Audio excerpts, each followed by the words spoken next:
నమస్తే, welcome to our channel. నేను మెసిరి. తాడేపల్లి ప్యాలెస్లో ఉగాది పంచాంగ శ్రవణం బ్రేక్ పడిందా? అంటే జగనే చెప్పాడా వద్దని, లేకపోతే ఆయన భయపడ్డాడా, ఇంకేం జరిగి ఉంటుంది అక్కడ చెప్పకపోవడానికి? సో ఈ అంశాన్ని మనకి వివరించడానికి మనతో పాటు ఉన్నారు TDP official spokesperson Suryadevara Latha garu. నమస్కారం. నమస్తే. మనం ఇప్పుడు చూస్తుంటే మామూలుగా ఉగాది అంటే తెలుగు కొత్త సంవత్సరం అని చెప్పుకుంటాం. ఎక్కడైనా కూడా చిన్న చిన్న టెంపుల్స్ అయినా కూడా అక్కడ పంచాంగ శ్రవణం అనేది ఖచ్చితంగా ఉంటుంది. ద్వాదశ రాసుల గురించి ఎలా ఉంది ఏంటనే చెప్తారు. కానీ ఈసారి మన ముఖ్యమంత్రి గారు ఉండే తాడేపల్లి ప్యాలెస్లో మాత్రం పంచాంగ శ్రవణం లేదు, ఎలాంటి పూజలు లేవు, అసలు ఏది లేదు. అంటే ఇదేంటి, భయపడుతున్నారా, లేకపోతే ఎందుకు అంటే వీళ్ళు క్రిస్టియన్స్ కాబట్టి ఇలాంటివి ఏం చెయ్యొద్దని అనుకుంటున్నారా, అసలు ఏంటి? ఎందుకంటే ఫస్ట్ వాళ్ళకి హిందువుల మనోభావాలకి విలువిచ్చిన నాయకుడు కాదు, సీఎం కాదు. ఎందుకంటే నాయకుడు కాదనేది కూడా పాదయాత్ర టైం నుంచి కూడా తీసుకున్న ఆయన ఎప్పుడు కూడా అక్కడెక్కడా కూడా గుడ్లకి వెళ్ళటము, ఇంకోటి ఎక్కడా కూడా జరగల. సో అప్పుడు కానీ ఫెస్టివల్స్ కానీ అక్కడ కూడా ఎప్పుడు కూడా జరగలేదు. అంటే ఇప్పుడు పాదయాత్ర వెళ్తూ ఉన్న టైంలో ఎక్కడో చోట ఒక పండగలు వస్తాయి. సో ఆ సెలబ్రేట్ చేస్తారు. ఆ సెలబ్రేట్ చేసిన వేడుకల్లో పాల్గొనటమే కానివ్వండి, అందరితో కలిసి సరదాగా పండగలు చేసుకోవటం కానీ ఇట్లా ఎప్పుడూ కూడా జరగలేదు. అదే చంద్రబాబు నాయుడు గారు కానీ, లోకేష్ గారు కానివ్వండి, సో ఎక్కడ ఏ ఫెస్టివల్స్ వచ్చినా కూడా అక్కడ లోకల్ లీడర్స్తో కలిసి చేసుకోవటమే కానివ్వండి, ఏ పండగలైనా, సో ముస్లిమ్స్ రావచ్చు, రంజాన్ రావచ్చు, క్రిస్టియన్స్ రావచ్చు, క్రిస్మస్ రావచ్చు, ఏ పండుగలు వచ్చినా కూడా అక్కడ ఏ మతస్థులతో అయినా కూడా వాళ్ళతో కలిసిపోయి వాటి మీద వాళ్ళ దగ్గర వాళ్ళకి ఏ సాంప్రదాయం ఉందో ఆ సాంప్రదాయం ఒక లీడర్గా ఆయన పాటించాల్సిన అవసరం ఉంటుంది ఎవరైనా కూడా. సో అది ఎప్పుడు కూడా తెలుగుదేశం పార్టీలో గతంలో నుంచి కూడా సో ఎప్పుడు ఉంది. ఎన్టీఆర్ గారి దగ్గర నుంచి కూడా వాళ్ళు అన్ని మతాల వాళ్ళకి కూడా ఇది, కాకపోతే వాళ్ళు హిందూస్ అంతవరకే. సో ఇప్పుడు అందరూ, ఇప్పుడు నేను ఉన్నాను, నా పర్సనల్గా తీసుకున్నా, నేను హిందూని, కానీ అన్ని మతాలని గౌరవిస్తా. మసీద్కి వెళ్ళిన రోజులు ఉన్నాయి, చర్చికి వెళ్ళిన రోజులు ఉన్నాయి. అంటే వెళ్ళాలి, చూడాలి, సో ఒక దండం పెడతాం, మన మనస్ఫూర్తిగా ఎవరినైనా ఒకటే అనుకుంటాం, కానీ మన పండుగ మనము చేసుకుంటాం. అది జగన్మోహన్ రెడ్డి ఉద్దేశం ఏంటంటే, సో ఇతర మతస్థులకి ఏది కూడా వాటి మీద నమ్మకం అనేది ఉంచుకోకపోయినా పర్లేదు, కానీ అంటే అక్కడ చుట్టూ వాళ్ళు ఉన్నారు, సో వాళ్ళ మనోభావాలు దెబ్బతింటాయి. సో వాళ్ళ కోసమైనా మనం దాన్ని నమ్మాలి అనే ఒక ఆలోచన కూడా లేదు. ఆ మత పద్ధతులు మనం పాటించాలి. ఏం కొద్దిసేపు పాటించడానికి కష్టమా? నిన్ను రోజు మొత్తం నేను హిందూ మతం ఏం తీసుకోమనట్లేదు కదా. సో ఆ ఫెస్టివల్ వచ్చింది అనుకోండి, ఫెస్టివల్ టైంలో పాటించాల్సిన పద్ధతులు, అంటే నువ్వు ఒక రాష్ట్రానికి సీఎంగా ఉన్నావు, సో హిందువులు ఓట్ బ్యాంక్ ఎక్కువే కదా. మనం ఏది ఇప్పుడు వెళ్ళిపోయి మనం ఇక్కడెక్కడ ఉండట్లేదు కదా, విదేశాల్లో వెళ్ళి ఉండట్లేదు, దుబాయ్, కోయట్ లాంటి ముస్లిం కంట్రీల్లో వెళ్ళి ఉండట్లేదు. నువ్వు వెళ్ళి ఏదో ఫారెన్లో ఉంటే నువ్వు సరే అక్కడ వచ్చి హిందువులు తక్కువే కాబట్టి నువ్వు ఆచరించకపోయినా పర్లేదు అనుకుంటా. నువ్వు ఉండేదే ఇండియాలో ఉన్నావు. సో హిందూ మతానికి ఇవ్వాల్సిన వాల్యూ అయితే కంపల్సరీ ఇవ్వాలి కదా. ఎందుకంటే మనం చూస్తూనే ఉన్నాం గతంలో అంటే తిరుమలకి వెళ్ళినా కూడా, తిరుమలలో పట్టు వస్త్రాలు స్వామివారికి ఇచ్చేటప్పుడు కూడా ఇద్దరు ఎప్పుడు కూడా ప్రతి సీఎం కూడా వెళ్ళేటప్పుడు భార్య లేకుండా ఎప్పుడు కూడా చెయ్యరు. దంపతులుగా వెళ్తారు. సో ఏ సీఎం ఉన్నా అదే చేస్తారు. కానీ జగన్మోహన్ రెడ్డి వచ్చిన తర్వాత ఆచారాలు మార్చడమే కానివ్వండి. సో నీకు నమ్మకం లేకపోతే వేరే వాళ్ళని పంపాలి. సో నువ్వు అది చెయ్యవు, నువ్వు ఇవ్వవు, అయినా నువ్వు వెళ్ళి ఒక్కడివే ఇవ్వటం అనేది పాపం.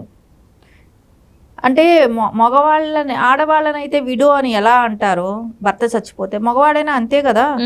అంటే నువ్వేంటి, దేవుడి దగ్గర ఇద్దరు ఇవ్వలేని పరిస్థితి వచ్చినప్పుడు ఎప్పుడు కానీ దంపతులుగా ఇస్తారు. ఇవ్వలేని టైం వచ్చినప్పుడు, అంటే ఎవరైనా ఒకళ్ళు చనిపోయినప్పుడు ఒక్కళ్ళే ఇవ్వటానికి అర్హులు కాదు.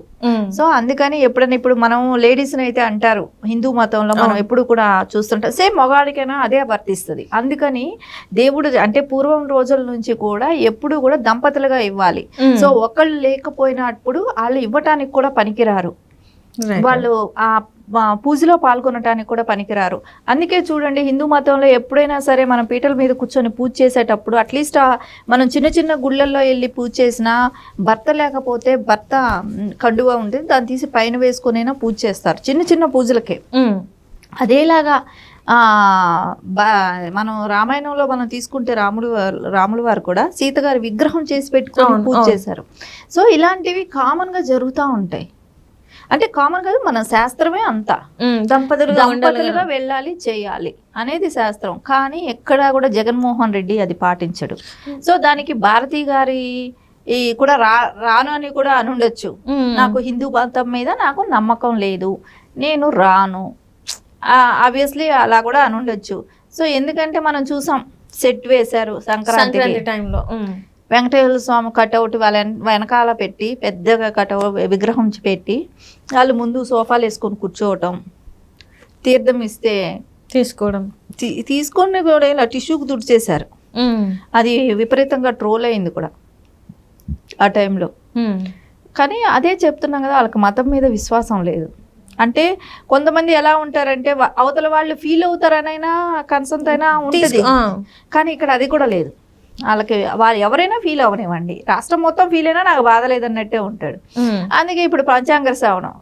సో ఎప్పుడు హిందువులకి ఉగాది అనేది ఎక్కడ తెలుగు వాళ్ళు ఉన్నా కూడా అందరికీ ఉగాది అనేది చాలా ఇంపార్టెంట్. పంచాంగ శ్రవణంలో వినందే తెలుగు సంవత్సరాది జరుపుకోలేము. అలాంటిది కూడా ఇప్పుడు చూడండి, ఆల్ పార్టీస్ చేసుకుంటాయి. అధికారంలో ఉంటేనే కాదు, అధికారం లేకపోయినా పార్టీ ఆఫీసుల్లో అది నడుస్తుంది ఖచ్చితంగా.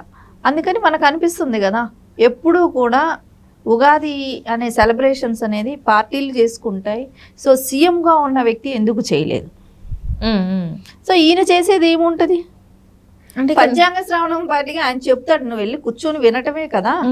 అది ఇప్పుడు ఏదైతే ఇక్కడ పల్నాడు రోడ్ షోలో చేసిన తర్వాత ఎక్కడికైతే వెళ్ళారో అక్కడ ఒక రోజు ఉంటే అక్కడ కార్యకర్తలు కూడా పంచాంగ శ్రవణం ఉంటుందేమో అని వాళ్ళు వస్తే వాళ్ళని వెన్ను పంపించేశారని చెప్పేసి మనకి వార్తలు ఉన్నాయి.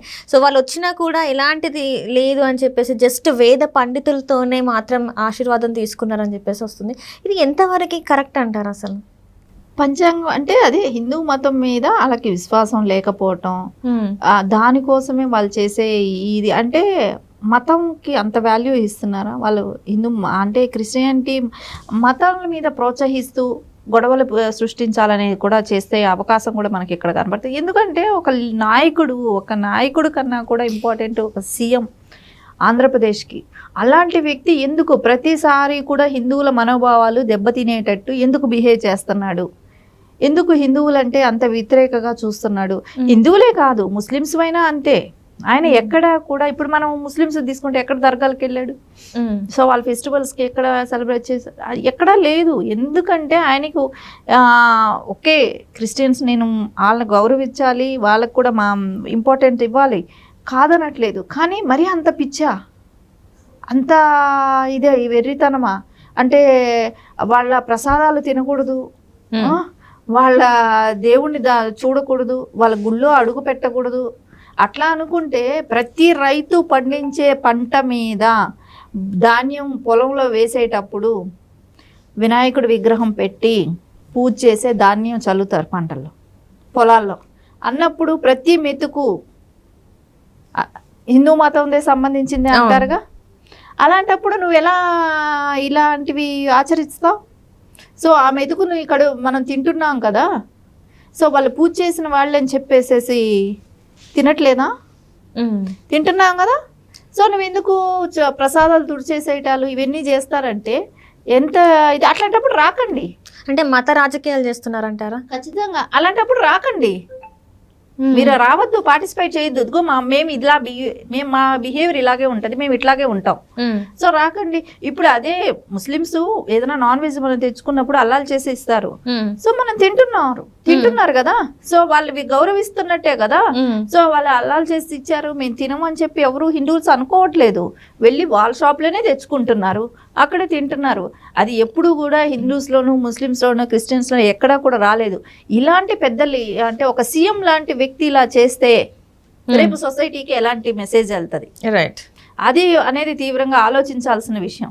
ఎందుకంటే ఆయన ఏదో జనరల్ పర్సన్ అయితే ఆయన ఇంటి వరకే ఉంటుంది, ఆ పద్ధతులు ఆచారం ఆయన ఇంటి వరకే ఉంటుంది. ఆయన ఒక సీఎంగా ఉన్న వ్యక్తి ఎలా బిహేవ్ చేయాలి, ఆదర్శంగా ఉండాలా లేదా, అన్ని మతాలకి ఆదర్శంగా ఉండాలా లేదా, ఇది ఎలాంటి పద్ధతులు పాటిస్తున్నాడు? సో ఇదంతా ప్రజలు గమనించట్లేదా? ఖచ్చితంగా దీని మీద అయితే ప్రజలకు అందరికీ కూడా బాధ అనిపిస్తుంది. హిందువుల మనోభావాలు అయితే ఖచ్చితంగా దెబ్బతినే అవకాశం ఉంది. Right madam, right. Thank you so much. Thank you.